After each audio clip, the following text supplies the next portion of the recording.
દમણ નગરપાલિકાની લાલ આંખ, કરોડોનો મિલકત વેરો ન ભરનારાઓની પ્રોપર્ટી સીલ કરવાનું મેગા ઓપરેશન શરૂ, મોટા માથાઓમાં ફફડાટ. દમણ ટીએમસીએ છેલ્લા 3 વર્ષથી મિલકત વેરો ન ભરતા ડિફોલ્ટરો સામે આકરું વલણ અપનાવીને આજે વહેલી સવારથી જ વેરા વસૂલાત માટે કડક કોમ્બિંગ હાથ ધર્યું છે. સમગ્ર પાલિકા વિસ્તારમાં અંદાજિત 7,000થી પણ વધુ કોમર્શિયલ અને રેસિડેન્શિયલ મિલકત ધારકોનો આશરે 3.5 થી 4 કરોડ રૂપિયાનો વેરો બાકી હોવાથી તંત્ર હરકતમાં આવ્યું છે. અગાઉ વારંવાર નોટિસો ફટકારવા છતાં વેરા ધારકો દ્વારા કોઈ જ પ્રત્યુત્તર ન અપાતા આખરે પાલિકાએ મિલકત સીલ મારવાનું બ્રહ્માસ્ત્ર ઉગામ્યું છે. આ મેગા ઓપરેશન હેઠળ સવારથી સાંજ સુધીમાં 10થી વધુ કોમર્શિયલ પ્રોપર્ટીઓને સીલ કરી દેવામાં આવી છે, જેમાં દમણના અનેક મોટા માથાઓની મિલકતો પણ બાકાત રહી નથી. પાલિકાની આ લાલ આંખ અને કડક કાર્યવાહીથી મિલકત ધારકોમાં ભારે ફફડાટ વ્યાપી ગયો છે, જેના પરિણામે તાત્કાલિક બાકી વેરો ભરવા માટે પાલિકા કચેરી ખાતે લોકોનો ભારે ધસારો જોવા મળી રહ્યો છે. તંત્ર દ્વારા હાલ માત્ર કોમર્શિયલ મિલકતો જ સીલ કરવામાં આવી રહી છે અને આખો દિવસ આ અભિયાન અવિરત ચાલુ રહ્યું હતું. તો બીજી તરફ રેસિડેન્શિયલ મિલકત ધારકોને આખરી તક રૂપે વધુ એક નોટિસ આપ્યા બાદ તેમની સામે પણ સીલિંગની કાર્યવાહી હાથ ધરાશે. દમણની બહાર રહેતા લોકોની બાકી વેરાવાળી મિલકતોને પણ બક્ષવામાં આવશે નહીં તેવી સ્પષ્ટ ચીમકી આપવામાં આવી છે અને જ્યાં સુધી પૂરેપૂરો વેરો વસૂલ નહીં થાય ત્યાં સુધી આ સઘન ઝુંબેશ જારી રાખવાનો પાલિકાએ મક્કમ નિર્ધાર વ્યક્ત કર્યો છે.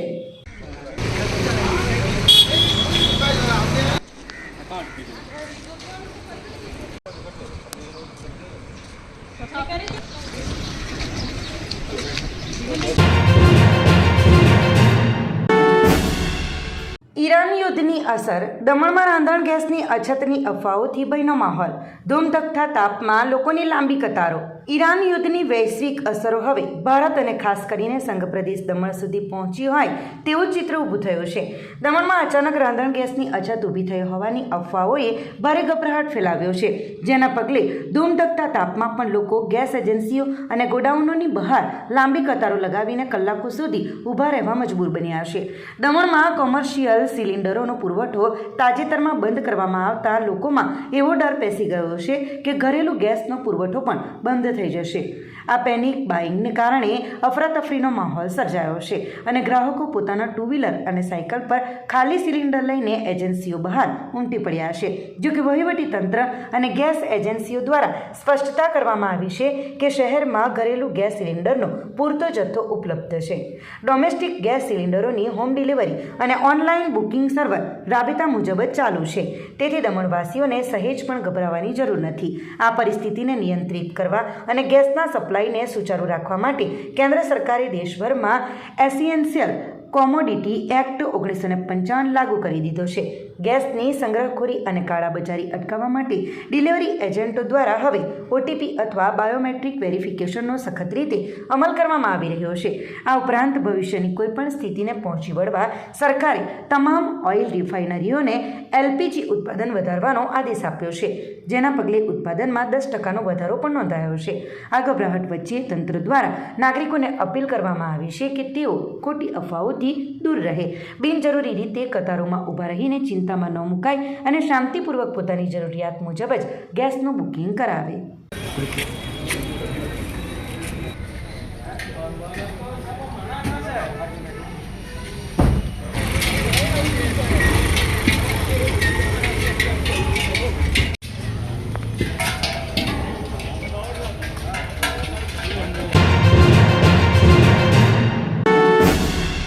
વલસાડના એવરશાઇન ટાવરમાં સમાધાનની બેઠક બની રણમેદાન, રહીશો અને વેપારીઓ વચ્ચે ધીંગાણું.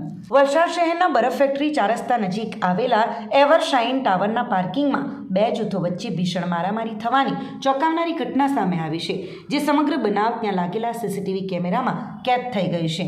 પ્રાપ્ત પ્રાથમિક વિગતો અનુસાર એવરશાઇન ટાવરના પાર્કિંગમાં એપાર્ટમેન્ટના રહીશો અને બાજુમાં આવેલી ફર્નિચરની દુકાનના સંચાલકો વચ્ચે કોઈક વિવાદના સમાધાન અર્થે એક બેઠકનું આયોજન કરવામાં આવ્યું હતું.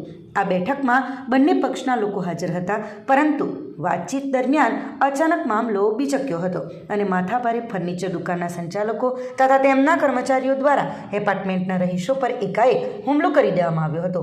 સીસીટીવી ફૂટેજમાં સ્પષ્ટ જોઈ શકાય છે કે શાંતિથી બેઠેલા લોકો વચ્ચે અચાનક છૂટા હાથની મારામારી અને ધક્કામુક્કી શરૂ થઈ જાય છે તથા લોકો એકબીજા પર ખુરશીઓ ઉછાળતા પણ નજરે પડે છે.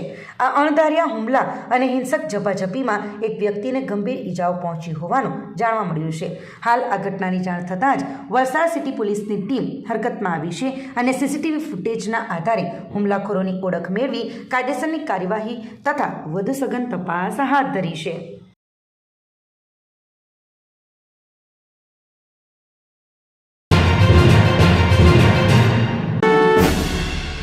વલસાડ શાકભાજી માર્કેટમાં ભીડમાં વિખૂટા પડેલા માસૂમ બાળકને પોલીસે સુરક્ષિત કબજો લીધો. વલસાડના ભરચક શાકભાજી માર્કેટમાં એક હૃદયસ્પર્શી ઘટના સામે આવી છે, જ્યાં ભીડભાડવાળા વિસ્તારમાં નારંગી રંગનું ટી શર્ટ પહેરેલું આશરે 4 થી 5 વર્ષનું એક માસૂમ બાળક એકલું મળી આવ્યું હતું. આ બાળક રમતા રમતા અથવા માર્કેટની ભારે ભીડમાં પોતાના પરિવારથી વિખૂટું પડી ગયું હોવાનું પ્રાથમિક અનુમાન છે. માર્કેટમાં વેપાર કરતા જાગૃત શાકભાજી વિક્રેતાઓની નજર શાકભાજીની લારી પાસે એકલવાયા બેઠેલા આ બાળક પર પડતા તેઓએ સત્વરે વલસાડ સિટી પોલીસનો સંપર્ક કરી જાણ કરી હતી. ઘટનાની જાણ થતાં જ વલસાડ સિટી પોલીસની ટીમ પોલીસ જીપ સાથે તાત્કાલિક ઘટના સ્થળે દોડી ગઈ હતી.